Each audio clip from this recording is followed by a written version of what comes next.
السلام علیکم ورحمۃ اللہ وبرکاتہ۔ الحمد للہ حمدا کثیرا طیبا مبارکا فیہ، اللہم صلی علی محمد وعلی آل محمد کما صلیت علی ابراہیم وعلی آل ابراہیم انک حمید مجید،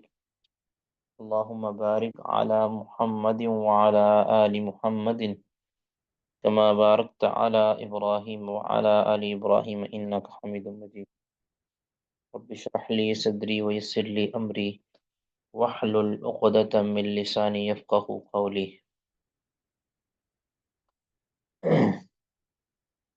باب قول اللہ تعالی، اللہ تعالیٰ کا یہ فرمان کہ ولا تنفع الشفاعۃ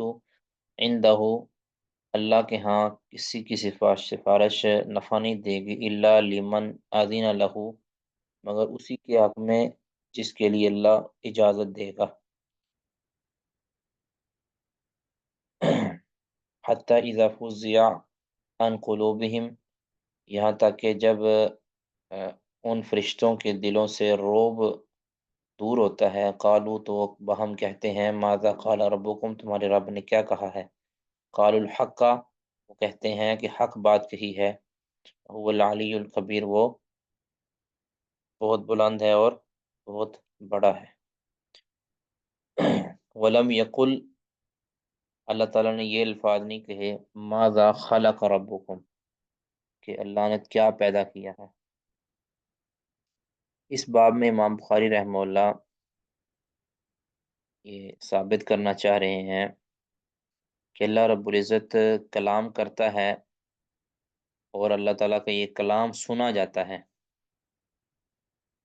ٹھیک ہے۔ اللہ تعالیٰ جب کلام کرتا ہے یا قول فرماتا ہے تو وہ آواز اس سے پیدا ہوتی ہے، وہ آواز کے ساتھ اللہ تعالیٰ قول، اللہ کا جو قول ہوتا ہے وہ آواز کے ساتھ ہوتا ہے، اور یہ سلف صالحین کا متفقہ فہم ہے کہ اللہ رب العزت کا جو کلام ہے یہ صوت و حروف کے ساتھ ہوتا ہے، ٹھیک ہے۔ اس پر ویسے بات ہو بھی چکی ہے، ٹھیک ہے۔ امام بخاری رحمہ اللہ نے یہاں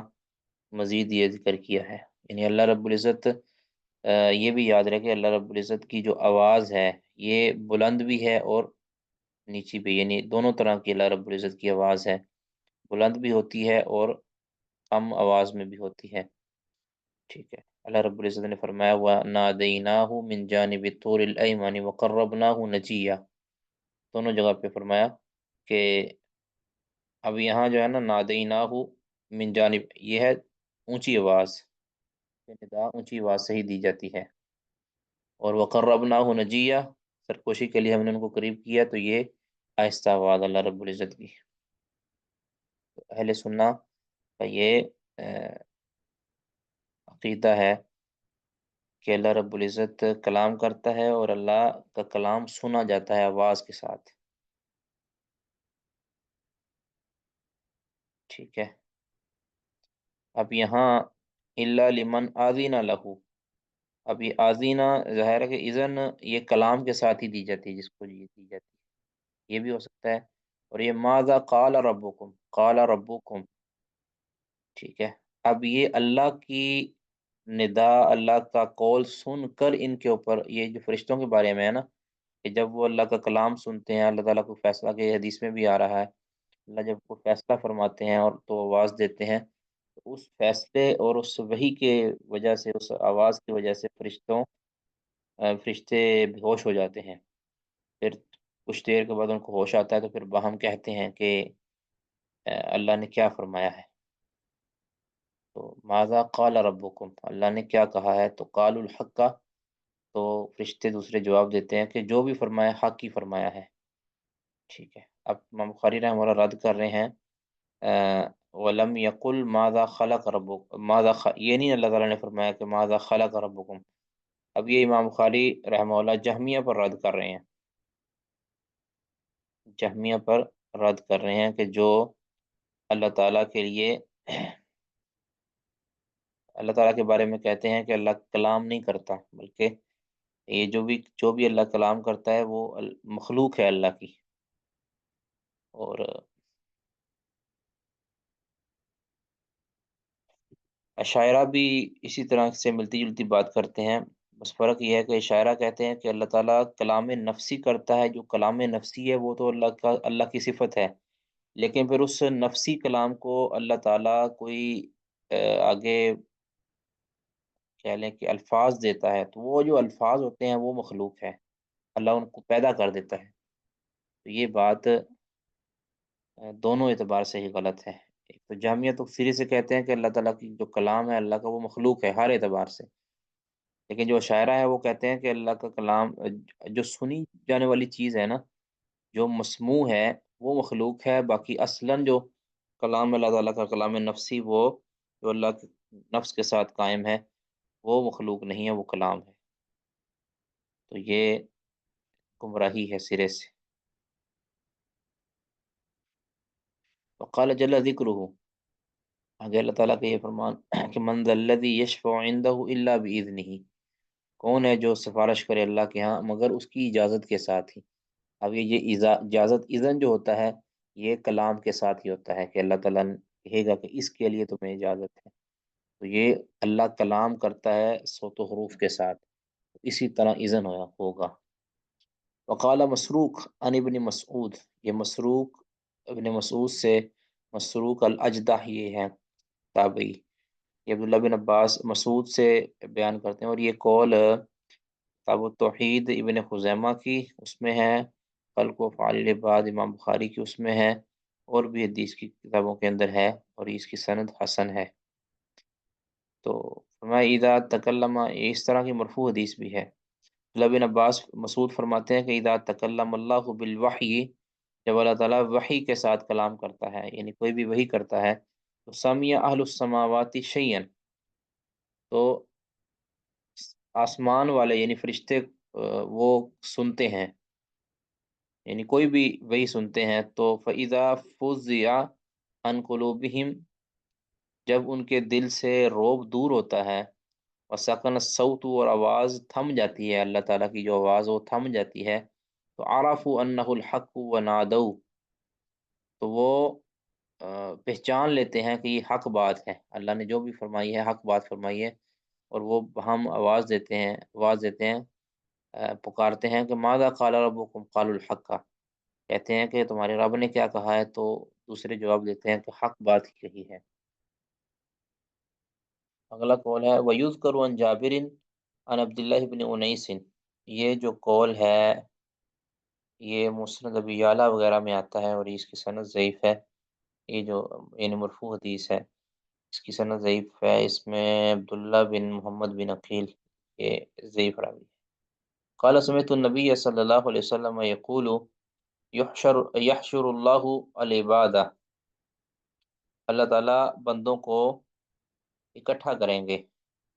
فینادیہم بصوت، اور ان کو پکاریں گے آواز کے ساتھ۔ اب یہ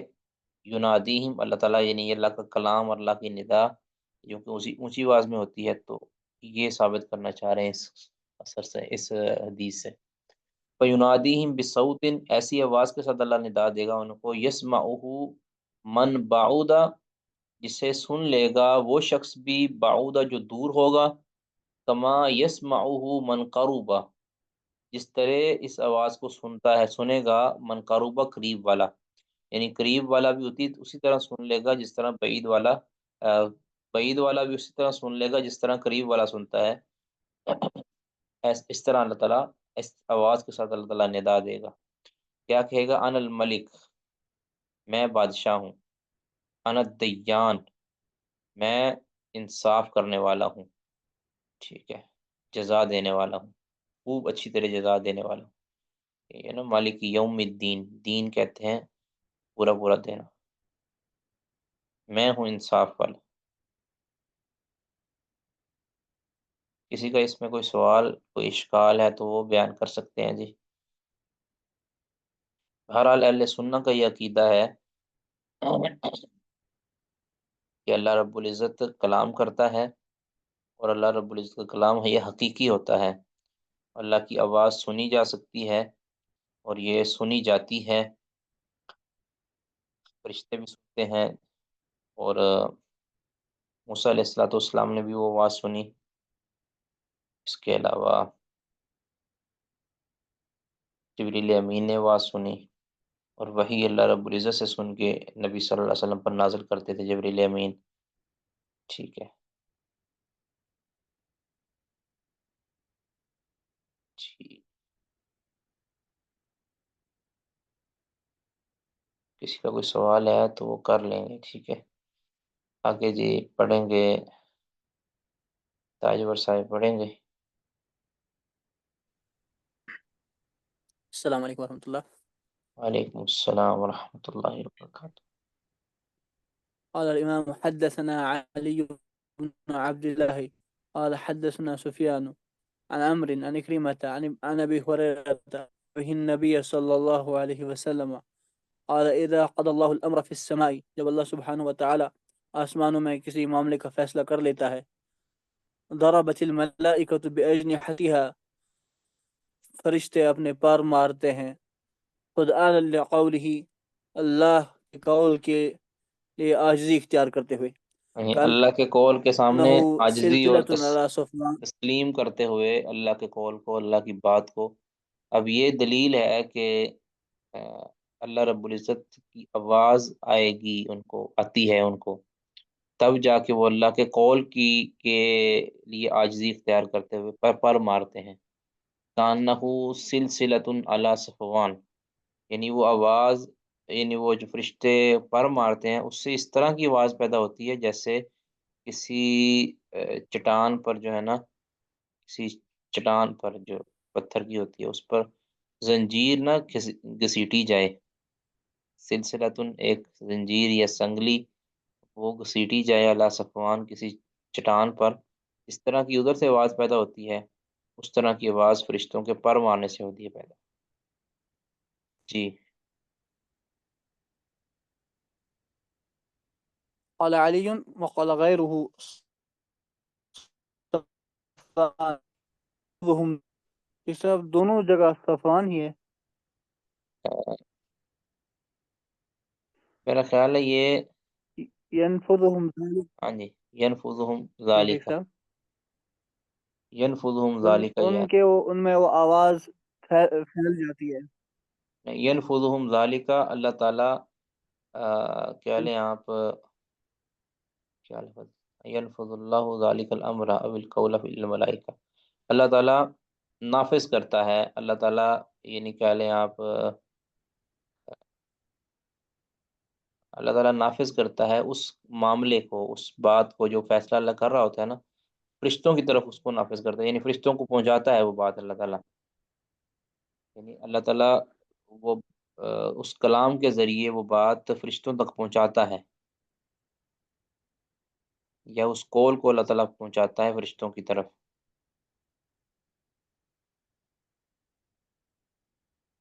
فإذا فزع عن قلوبهم قالوا ماذا قال رب قالوا الحق وهو العلی الکبیر، تو جب ان کے سے گھبراہٹ ہٹا دی جاتی ہے،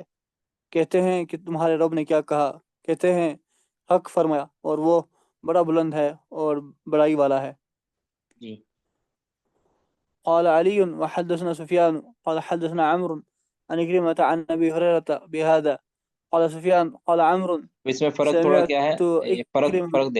فرق دیکھیں، یہ علی سے مراد علی بن عبداللہ مدینی، علی بن مدینی امام بخاری کے استاد جو اوپر بھی سند میں ہے۔ دوسرا ہے حدثنا سفیان، یہی سفیان بن عیینہ ہے غالباً۔ تو آگے حدثنا عمرو، یہ یہاں سما کی صراحت کر دی ہے انہوں نے، ان اکرمہ عن ابی ہریرہ کے، وہ بالکل واضح ہے، تو یہ سما کی صراحت کرنا مقصود تھا ان کا۔ قال سفیان قال عمرو سمعت اکرمہ تھا، آگے عمر کی بھی جو ہے نا سما کی صراحت اکرمہ سے، حدثنا ابو ہریرہ قال علی، علی بن مدینی کہتے ہیں قلت لسفیان، میں نے سفیان سے پوچھا کہ، اب یہ آگے والی جو بات پوچھی ہے، قال کہتے ہیں سفیان سے میں نے پوچھا کہ کیا، قال سمیت اکرمہ تھا، کیا عمر نے یہ بات کہی ہے، قال سے مراد کیا ہے یہاں، عمر،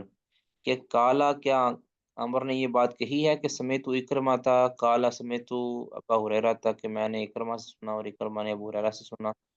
کالا نعم، تو سفیان کہتے ہیں کہ میں سفیان نے کہا کہ نعم ہاں ایسا ہے، ایسا ہی ہے۔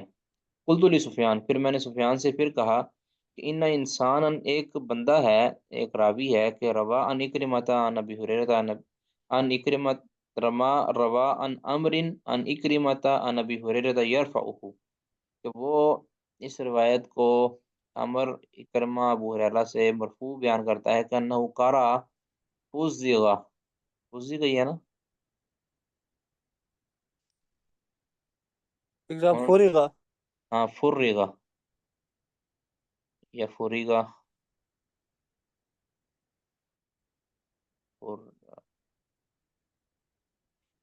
اعراب کیا لگایا ہے؟ فرغ، یہ ٹھیک ہے۔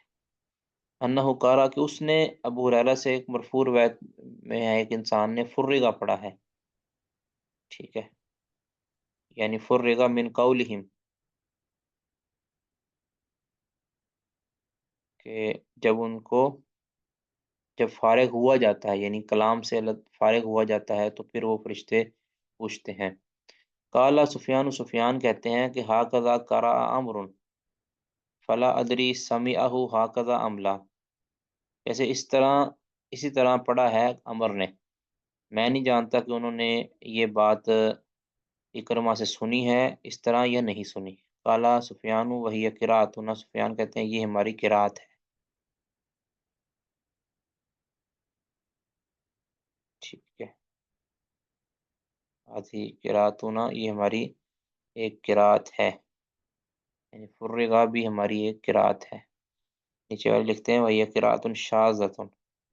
یہ شاذ قرأت ہے۔ واللہ عالم، یہ تو قرأت کے ماہرین ہی بتا سکتے ہیں کہ یہ فرغا والی جو قرآن کی آیت میں آتا ہے کہ یہ قرأت شاذ ہے یا کہ یہ قرأت قبول ہے۔ کسی کا کوئی سوال جی؟ اس میں ہمارا جو محل شاہد ہے وہ کیا ہے کہ ماذا قال ربکم، تو رشتے سن کے بے ہوش ہو جاتے ہیں تو لازمی وہ اللہ کا کلام مسموع ہے تو بے ہوش ہوتے ہیں نا۔ اگر تو جس طرح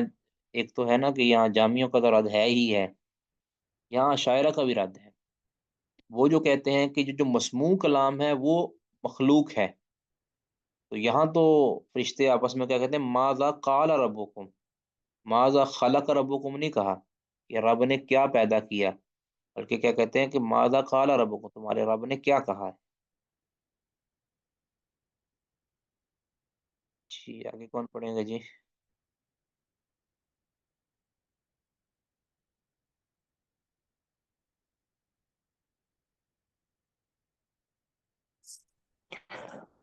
قال الإمام حدثنا يحيى بن بكير قال حدثنا الليث بن عقيل عن ابن شهاب قال أخبرني أبو سلمة بن عبد الرحمن عن أبي هريرة رضي الله عنه أنه كان يقول أبو هريرة رضي الله عنه کہا کرتے تھے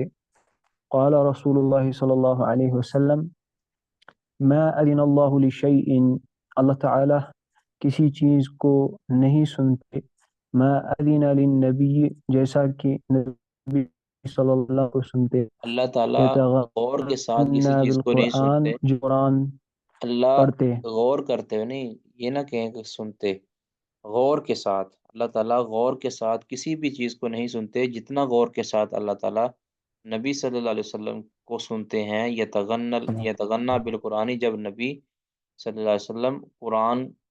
کو خوش اسلوبی کے ساتھ پڑھ رہے ہوتے ہیں، یا یہ آپ کہہ سکتے ہیں کہ اس کا دوسرا معنی یہ کیا جاتا ہے کہ جب قرآن کو بلند آواز سے پڑھتے ہیں۔ تو وقال صاحب لہو، تو کہتے ہیں کہ یہ ایک ساتھی یعنی ابو ہریرہ کے ایک ساتھی شاگرد نے یہ کہا کہ یرید ان یجہر بھی، نبی صلی اللہ علیہ وسلم کی مراد یہ ہے کہ ان یجہر بھی، کہ اس کے ساتھ جہر کرتے ہیں، یعنی جب نبی صلی اللہ علیہ وسلم اس قرآن کو اونچی آواز میں پڑھتے ہیں تو اس وقت اللہ تعالیٰ بڑے غور کے ساتھ سنتے ہیں۔ درست یہی معنی لگتا ہے کہ جب خوش اسلوبی کے ساتھ، یہ تغنی بالقرآن گا کر نہیں پڑھتے، یہ یاد رکھیں، یہ معنی نہیں اس کا ہے، خوش اسلوبی خوش الانی کے ساتھ جب پڑھتے ہیں قرآن کو تو اللہ رب العزت سب سے زیادہ غور کے ساتھ سنتے ہیں اس وقت۔ تو اللہ رب العزت، یعنی یہ جو کلام کو سنا جاتا ہے، ایک تو ہے کہ یہ بھی یہاں محل شاہد ہو سکتا ہے کہ اللہ رب العزت سنتا بھی ہے، استماع فرماتا ہے، ٹھیک ہے، اذن سے مراد یہاں استماع کرنا ہے۔ تو یعنی جس طرح اللہ تعالیٰ اس قدر کسی چیز کی طرف غور کے ساتھ نہیں سنتا جس قدر نبی صلی اللہ علیہ وسلم کی خوبصورت آواز کو سنتا ہے۔ تو باقی یہ بھی ہو سکتا ہے کہ اللہ رب العزت جب کلام الہی کو سنتا ہے تو یقینی طور پر یہ جو ہے کلام، یہ جو قرآن ہے یہ اللہ کا کلام ہے، تبھی تو سنا جاتا ہے۔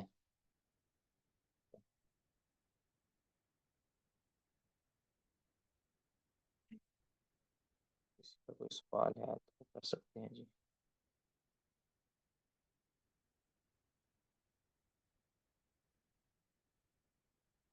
انہوں نے دونوں معنی کیے ہیں نا، اراد بالتغنی الجہر قراءت القرآن و تحسین الصوت بھی، دونوں معنی ہو سکتے ہیں جی، کہ اونچی آواز سے خوبصورت آواز میں قراءت کرنا۔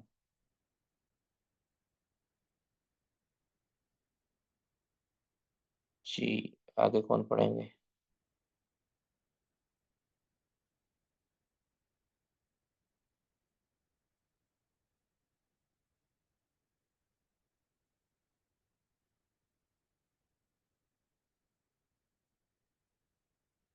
عبد الرحمن صاحبہ پڑھیے گا، پڑھ سکتے ہیں۔ وعلیکم السلام ورحمۃ قال حدثنا يحيى بن بكير قال حدثنا الليث قال عمر بن حفص بن غياث قال حدثنا أبي قال حدثنا الأعمش قال حدثنا أبو صالح عن أبي سعيد الخدري رضي الله عنه قال قال النبي صلى الله عليه وآله وسلم، نبی اکرم صلی اللہ علیہ وآلہ وسلم نے فرمایا، یقول اللہ یا آدم، اللہ تعالیٰ فرمائے گا اے آدم، فیقول، پس وہ فرمائیں گے لبیک و سعدیک، یعنی میں حاضر ہوں اور تیری خدمت کے لیے مستعد ہوں۔ فینادی بصوت، وسعدی کا، اور میں بس سعادت سمجھتا ہوں، تیری خدمت کو میں سعادت سمجھتا ہوں، یہ تیری حکم کو بجا لانے کو میں سعادت سمجھتا ہوں۔ پھر بلند آواز سے ان کو پکارے گا، ہاں ان یہ اللہ دونوں اعراب یأمرک یہاں کی، ان، دونوں اعراب یہاں پڑھے گئے ہیں، فینادا بصوت، فینادی بصوت، تو یہ زیادہ بہتر لگتا ہے فینادی بصوت، کہ اللہ بلند آواز سے اللہ تعالیٰ ندا دے گا۔ اب اللہ رب العزت کی آواز سنی جاتی ہے، اور اللہ اونچی آواز سے بھی کلام کرتا ہے اور آہستہ آواز سے بھی کرتا ہے، یہ یہاں ثابت ہوتا ہے کہ آدم علیہ الصلوۃ والسلام کو اللہ اونچی آواز سے پکارے گا، کیا حکم دے گا؟ ان اللہ یامرک، یہ حکم دے گا کہ اللہ تجھے حکم دے رہا ہے ان تخرج من ذریتک بعثا الی النار، کہ تو اپنی ذریت سے ایک گروہ کو، ایک بڑی جماعت کو جہنم کی طرف نکال دے، یعنی جن پر جہنم واجب ہے ان کو تم جہنم کی طرف دھکیل دو، وہ 999 ایک جنتی اور 999 جہنمی، تو یہ جو ہے نا تناسب ہوگا۔ یہ جو ہمارا محل شاہد کیا ہے، فینادی بصوت ان اللہ، یہ والی کہ اللہ تعالیٰ بلند آواز سے ندا دے گا، تو معلوم ہوا کہ اللہ رب العزت صوت و حروف کے ساتھ کلام کرتا ہے، جو اس کا منکر ہیں ان کی یہ حدیث رد کرتی ہے۔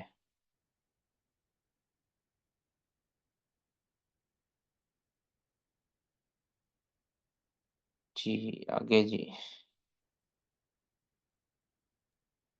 قال حدثنا عبيد بن إسماعيل قال حدثنا أبو أسامة عن هشام عن أبيه عن عائشة رضي الله عنها قالت، شام ابن عروہ نہیں ہے؟ عن هشام بن عروة جي عن أبيه عن عائشة رضي الله تعالى عنها قالت،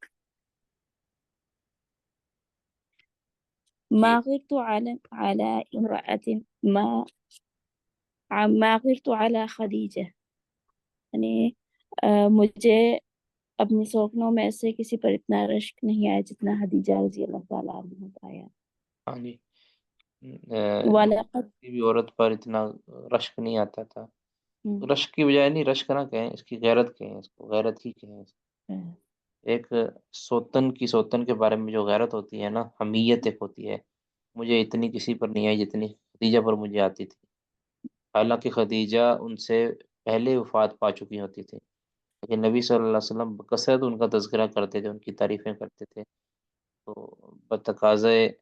بیوی ان کو یہ چیز، یعنی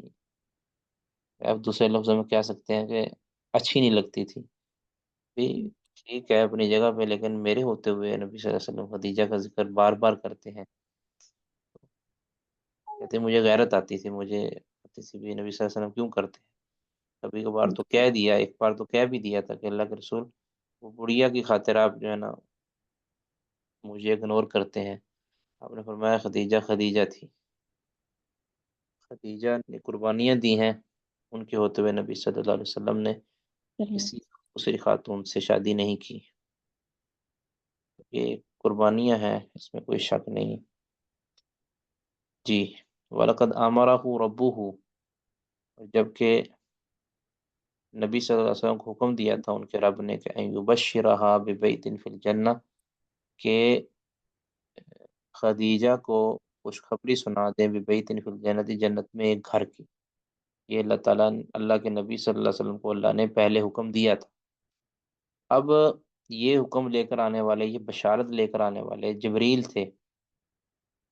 ٹھیک ہے، جبریل بشارت لے کر آنے والے تھے، تو وہ اپنی طرف سے تو بشارت نہیں لا سکتے تھے. وہ جو بشارت لازمی طور پر اللہ رب العزت کی طرف سے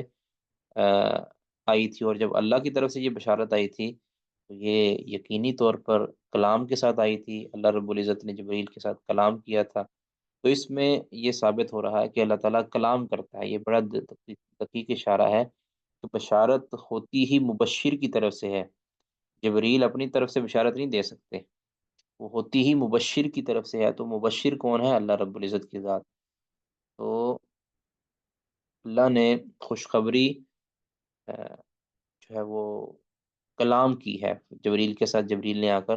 نبی صلی اللہ علیہ وسلم کو سنائی ہے. ٹھیک، تو یہ یہاں اہل سنہ والجماعت کا عقیدہ ثابت ہوا. آگے جی.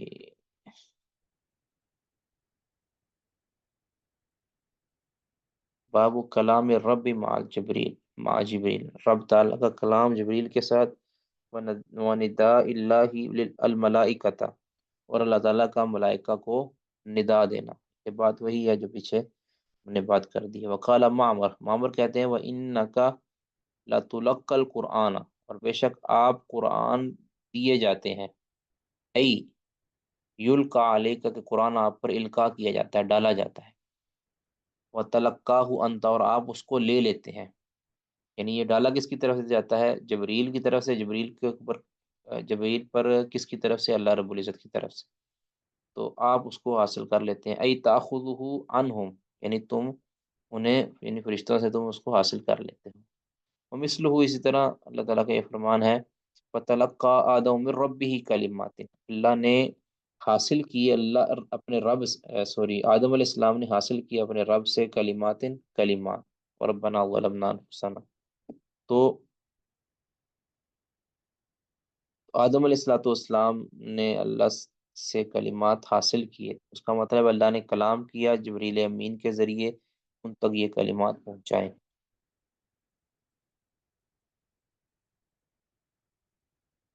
حدثنا جی، پڑھیے گا جی، کون پڑھیں گے آگے؟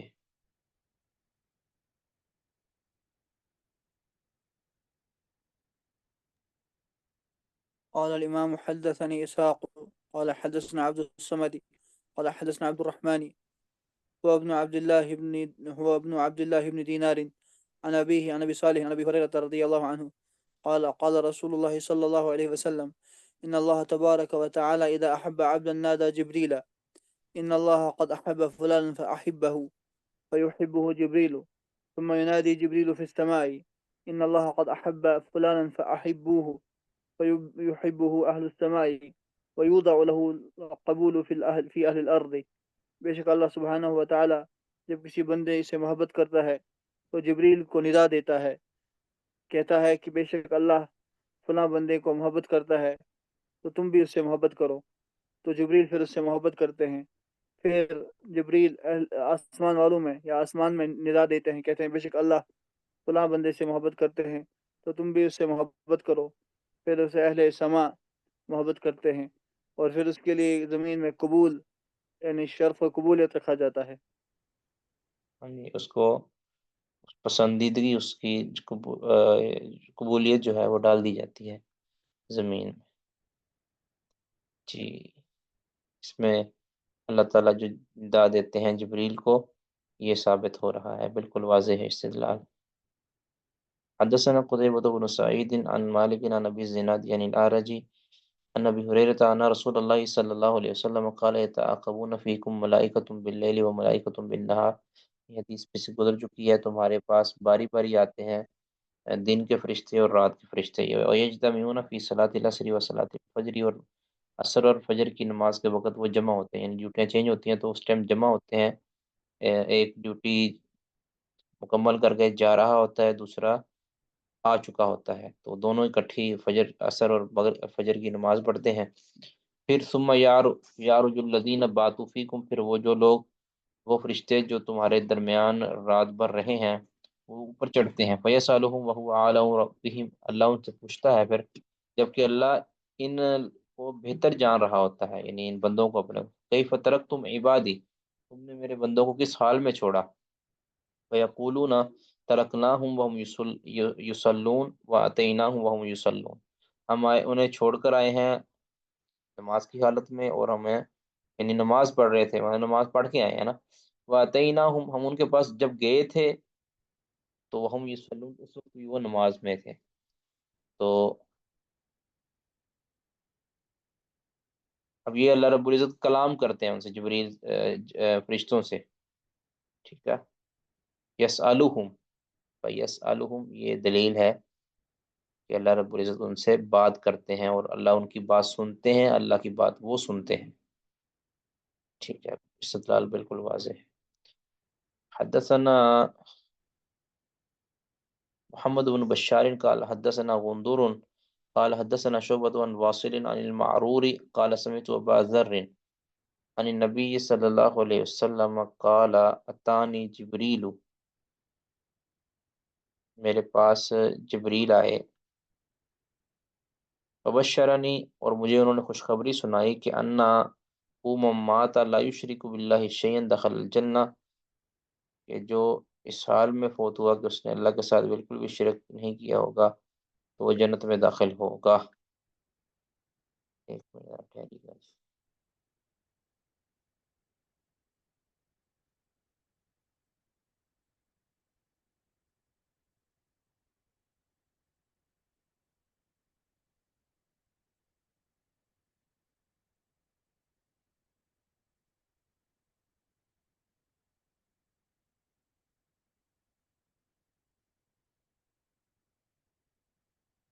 جی،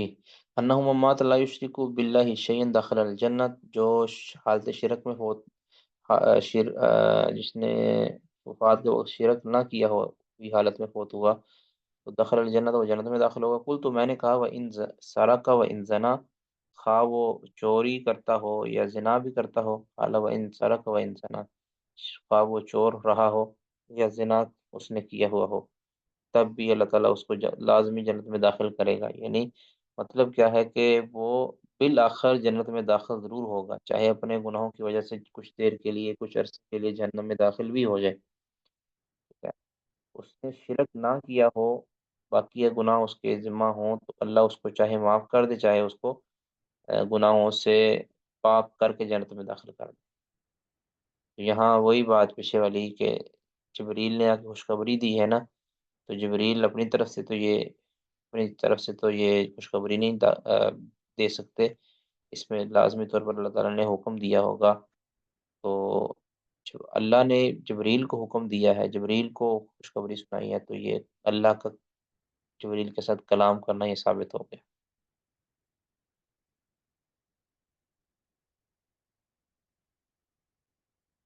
جی بس جی۔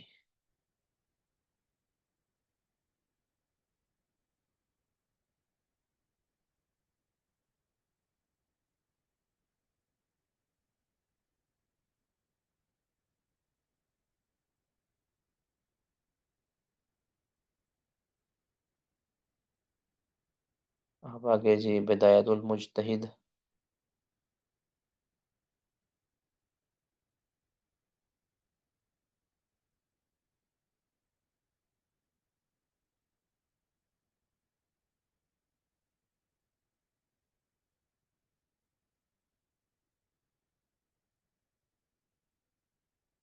جی المسلۃ الثامنہ، 8واں مسئلہ ہے التسلیم. اختلفو یعنی سلام پھیرنا. اختلفو فی تسلیم من الصلاۃ، اختلاف ہے فقہا کا نماز سے سلام پھیرنے کے بارے میں، کہ نماز سے سلام پھیرنا ہے، اس بارے میں اس کا حکم کیا ہے. فقال الجمہور بوجوب ہی، جمہور فقہا کا موقف ہے کہ یہ سلام پھیرنا واجب ہے، اس کے بغیر نماز مکمل نہیں ہوتی، اور یہی بات درست ہے کہ نماز سے نکلنے کا واحد راستہ سلام پھیرنا ہے. ٹھیک ہے، اگرچہ اس کی تفصیل میں اختلاف ہے کہ اب ایک سلام پھیرنا واجب ہے کہ یہ دونوں پھیرنے ہی واجب ہے، تو یہ الگ بات ہے، لیکن فی نفسی ہی سلام پھیرنا واجب ہے. نبی صلی اللہ علیہ وسلم نے صحابہ نے کبھی بھی بغیر سلام پھیرے نماز مکمل نہیں کی. یہ نماز مکمل کرنے پر ہے، یاد رکھیں، نماز توڑنے کے لیے سلام پھیرنا ضروری نہیں ہے. ایک بندہ نماز توڑنا چاہتا ہے تو اس کے لیے سلام پھیرنا ضروری نہیں ہے.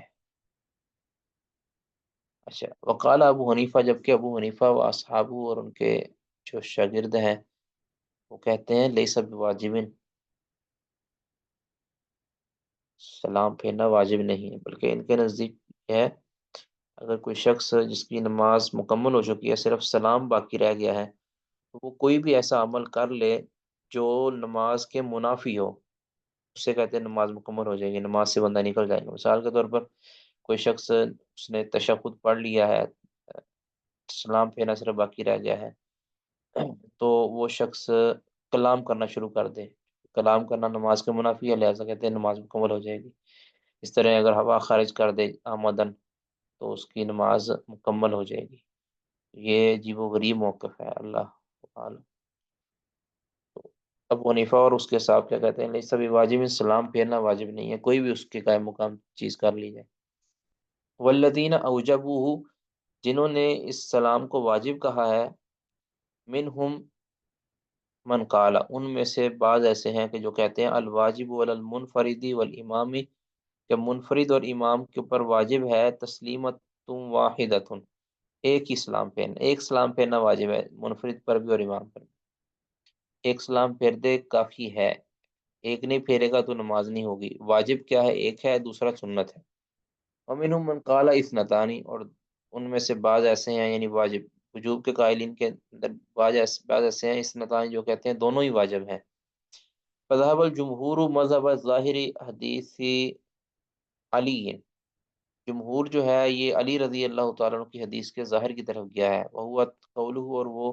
نبی صلی اللہ علیہ وسلم کا یہ فرمان فیہ، اس بارے میں کہ وتحلیلها التسلیم، کہ نماز کی جو نماز کو حلال کرنا ہے، یعنی نماز کو مکمل کرنا کیا ہے؟ التسلیم، سلام پھیرنا ہے. تحریمها التکبیر و تحلیلها التسلیم، یعنی یہ جمہور کے مذہب کی دلیل یہ حدیث ہے کہ نماز سے کی حلت، نماز کو حلال کرنا کیا ہے؟ سلام پھیرنا. یعنی نماز کی حالت سے انسان نے اپنے آپ کو خلاصی دلانی ہے، آزاد کرنا ہے، تو اس کے لیے سلام ہے. ومن ذهب الى ان الواجب من ذلك تسلیمتان، کہتے جس کا مذہب یہ ہے نا کہ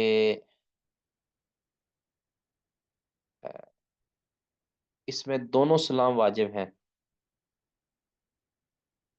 ٹھیک ہے، جس کا مذہب یہ ہے کہ سلام پھیرنے کے اندر دونوں سلام کہنا واجب ہیں، فلی ما ثبت، تو اس ان کی دلیل یہ ہے کہ ثابت من کے نبی صلی اللہ علیہ وسلم سے یہ ثابت ہے کہ انہ صلی اللہ علیہ وسلم کان یسلم تسلیمتین، کہ نبی صلی اللہ علیہ وسلم دو سلام پھیرا کرتے تھے. یہ حدیث ہے، ثابت ہے یہ حدیث. تو نبی صلی اللہ علیہ وسلم دو سلام پھیرا کرتے تھے. یہ حدیث کن کی دلیل ہے؟ جو دو سلاموں کو واجب سمجھتے ہیں، یعنی جمہور میں سے جو دو سلاموں کو واجب سمجھتے ہیں، یہ ان کی دلیل ہے. اچھا یہ جو ہے نا کہ نبی صلی اللہ علیہ وسلم دو سلام پہ، اب یہ نبی صلی اللہ علیہ وسلم کا فعل مبارک، وذالک عند من حمل فعلہ علی الوجوب، کہتے ہیں یہ جو دلیل ہے نا یہ ان کے نزدیک ہے، ان کے نزدیک ویلڈ ہے جو نبی صلی اللہ علیہ وسلم کے فعل کو وجوب پر معمول کرتے ہیں، کہ آپ کا ہر فعل وجوب پر دلالت کرتا ہے جب تک کہ اس کے عدم وجوب کی دلیل آ جائے، دلیل نہ آ جائے۔ وختار مالک، آگے امام مالک کا مختار یہ ہے مذہب، وختار مالک، مالک نے اختیار کیا ہے للمامومی، مقتدی کے لیے تسلیمتین دو سلام، وللامام واحدہ، اور امام کے لیے ایک سلام، یعنی اگر کہتے ہیں کہ اگر امام ایک سلام پھیرے گا تو مقتدی دو ہی پھیریں گے، پھر بھی امام نے ایک طرف سلام پھیرنا یہ اس کے لیے واجب ہے، تو مقتدی کے لیے دونوں طرف سلام پھیرنا ہے۔ وقد قیل عنہ، اور امام مالک سے یہ قول بھی ایک مروی ہے کہ ان المامومت یسلم ثلاثا، کہ مقتدی تین سلام کہے گا، الواحدتا للتحلیلی، پہلا سلام کہے گا نماز سے نکلنے کے لیے، والثانیۃ للامامی، دوسرا سلام کہے گا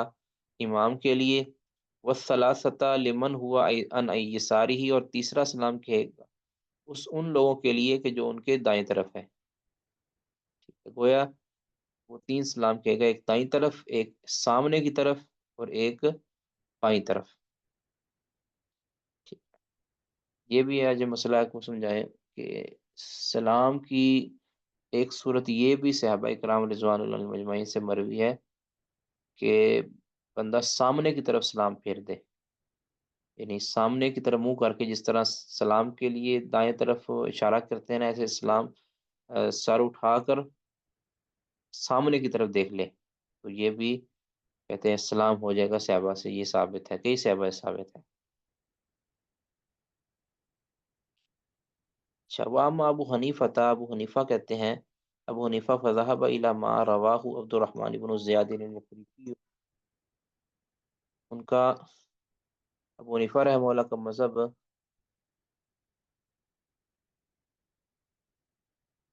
یعنی امام ابو حنیفہ رحمہ اللہ فذهب، وہ گئے ہیں الى ما رواه، اس حدیث کی طرف، ما رواه عبد الرحمن بن زیاد الافریقی، جو عبد الرحمن بن زیاد افریقی یہ ضعیف راوی ہے۔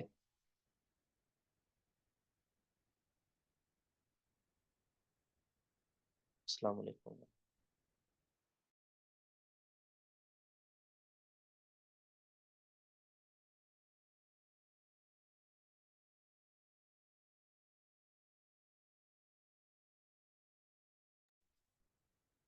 اچھا، عبد الرحمن بن زیاد الافریقی یہ ضعیف راوی ہے،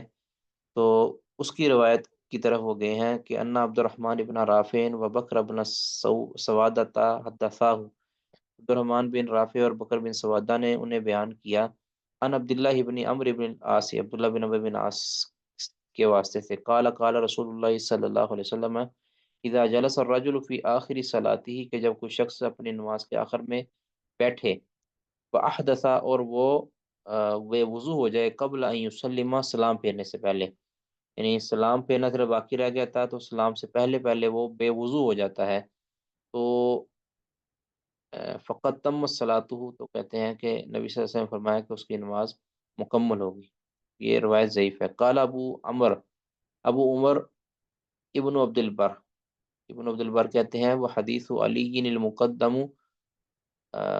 متقدم، یہ جو علی رضی اللہ تعالیٰ کے پیچھے حدیث گزر چکی ہے نا، جس کے اندر تحلیل و تسلیم و تحلیل و تسلیم، جو جس میں آیا کہتے ہیں اثبت عند اہل النقل، محدثین کے نزدیک یہ حدیث زیادہ ثابت ہے، یعنی یہ سند کے اعتبار سے مضبوط ہے، لأن حدیث عبداللہ ابن عمر، کیونکہ عبداللہ بن عمر بن عاص کی جو حدیث ہے، انفرد به الافریقی، اس کو بیان کرنے میں افریقی عبد الرحمن بن زیاد افریقی منفرد ہیں، وہ عند اہل النقل ضعیف، اور وہ محدثین کے نزدیک ضعیف راوی ہے۔ قال القاضی، قاضی کہتے ہیں، اب یہ قاضی یہ کون ہے؟ حنفی ہے میرا خیال، یہ حنفی قاضی ہیں، کہتے ہیں ان کانا اثبتا من طریق نقل، اگر وہ روایت یعنی علی والی روایت نقل کے اعتبار سے ثابت ہے تو فَإِنَّهُ مُحْتَمَلٌ مِّن طریق اللفظ،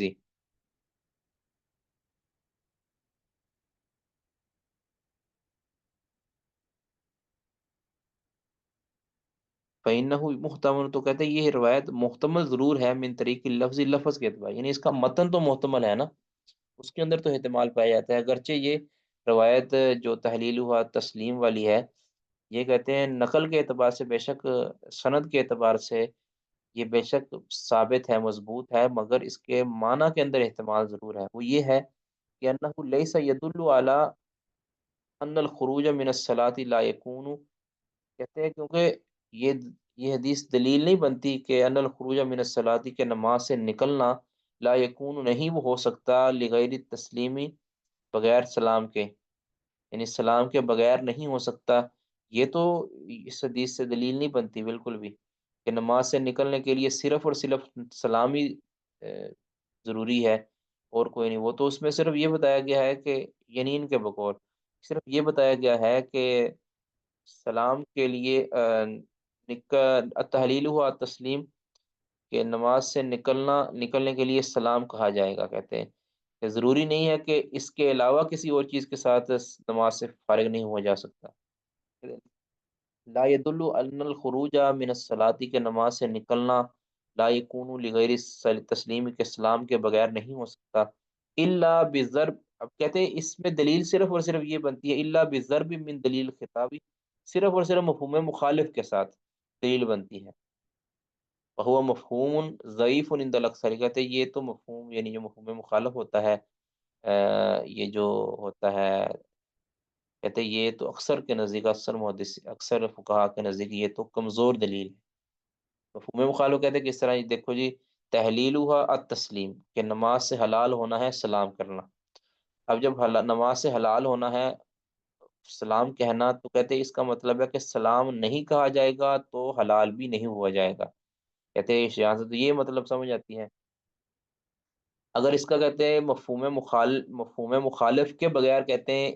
یہ دلیل نہیں بنتا اس بات پر کہ نماز میں سلام کے بغیر نہیں نکلا جا سکتا، ٹھیک ہے، پہلے کیا کہا قاضی نے کہ اگر جس طرح ابن عبد البر وغیرہ نے کہا ہے نا کہ یہ علی و رضی اللہ تعالیٰ عنہ جو حدیث ہے یہ تو ثابت ہے، اثبت ہے، اور جو دوسری حدیث ہے وہ ضعیف ہے، کہتے ہیں کہ چلو مانا کہ وہ اثبت ہے دلیل نقل کے اعتبار سے، یعنی سند کے اعتبار سے وہ مضبوط ہے،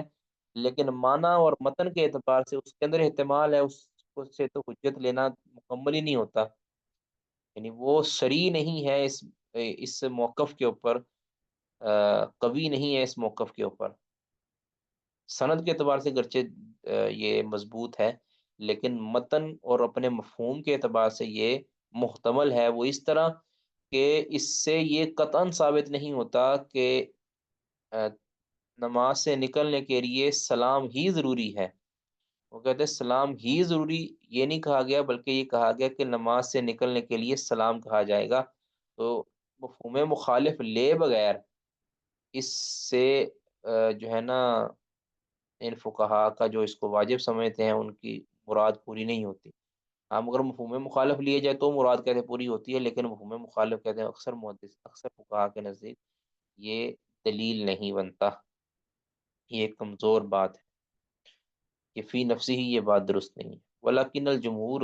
لیکن جمہور کیا کہتے ہیں، ولیکن للجمہوری، لیکن جمہور کے لیے کہتے ہیں ایک صورت یہ ہو سکتی ہے، یہ اب کہتے ہیں کہ ان یقولو، کہ وہ کہیں، جمہور یہ کہہ سکتے ہیں جواب کے اندر کہ ان الالف واللام، کہ بے شک الف اور لام التی للحسری، جو کہ حسر کے لیے ہے، اقوا من دلیل الخطابی، وہ دلیل خطاب سے بھی قوی دلیل ہوتی ہے، یعنی دلیل خطاب اگر ہم نہ بھی لیں تب بھی الف لام جو ہے نا تسلیم، کہتے ہیں یہ حسر کے لیے ہے، کہ جو تقاضا کرتا ہے کہ صرف اور صرف سلام ہی نماز کو حلال کرتا ہے، کہتے ہیں اقوا من دلیل الخطابی فی کون حکم المسکوت عنہ، کہ دلیل خطاب سے زیادہ قوی ہے کس چیز میں، فی کون حکم المسکوت عنہ بضد حکم المنطوق بھی، کہ جس چیز کے متعلق شارع نے خاموشی اختیار کی ہے، فی حکم المسکوت عنہ، کہ جس چیز کے متعلق شارع نے خاموشی اختیار کی اس کا حکم ہو بِضِدِّ حکم المنطوق بھی، اس کے برخلاف جس کے بارے میں شارع نے نطق کیا ہے، یعنی جس کے بارے میں صراحت کی ہے اس کا حکم الٹ ہو اس کے جس کے بارے میں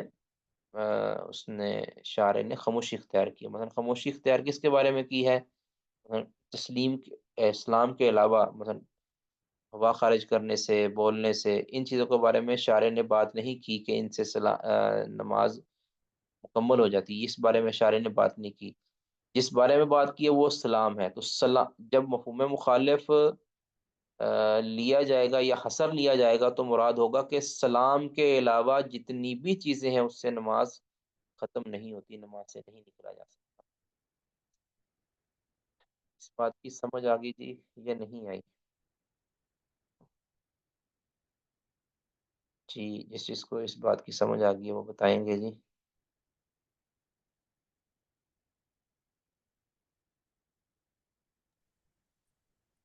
جی شیخ صاحب سمجھ آ گیا الحمدللہ. شیخ صاحب یہ واضح بات ہے، مطلب میرے خیال میں یہ باتیں اس میں لینا کہ یہ مفہوم مخالف ہے اور ہمارے یہاں وہ جتنی،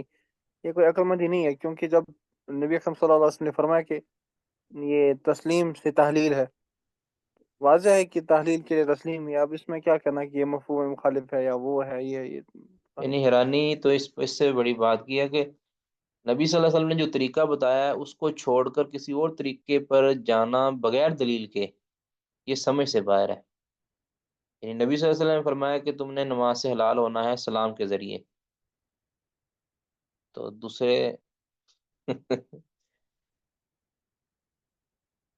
وہ کہتے ہیں کہ نہیں جی سلام ضروری نہیں ہے، دوسرے بھی. اب دوسرے کی طرف جانے کے لیے دلیل چاہیے، ٹھیک ہے نا، کوئی دلیل ہو جائے چلے، اس برابر کی نہ بھی ہو لیکن کچھ تو دلیل ہو نا، کہ جو کم از کم اس کے اندر احتمال تو پیدا کرے. لیکن کوئی ایسی دلیل ہی نہیں ہے کہ جو یہ ثابت کرے کہ بغیر سلام کے نماز سے نکلا جا سکتا ہے.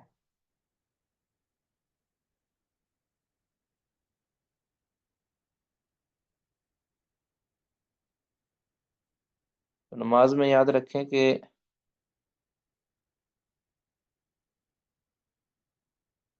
نماز کے اندر جو ہے نا، فرض نماز میں بھی، نفل میں تو ہے ہی، فرض نماز کے اندر بھی ایک سلام کم از کم جو ہے نا یہ واجب ہے. ٹھیک ہے، کیونکہ ایک سلام کے ساتھ نماز پڑھنا بھی ثابت ہے. ٹھیک ہے، ایک سلام واجب ہے اور دوسرا سلام مسنون سنت ہے. اگر کوئی شخص ایک سلام پر اتفاق کرتا ہے نماز، فرض نماز میں بھی، تو اس کی نماز ہو جائے گی انشاءاللہ. اس پر دلائل لکھے ہوئے ہیں لیکن ابھی مجھے ازبر نہیں ہے. کسی کا کوئی سوال جی تو کر لیں، مزید پھر ختم کرتے ہیں کلاس. سبحانک اللہم و بحمدک اشہد ان لا الہ الا انت استغفرک و اتوب الیک. السلام علیکم ورحمۃ اللہ.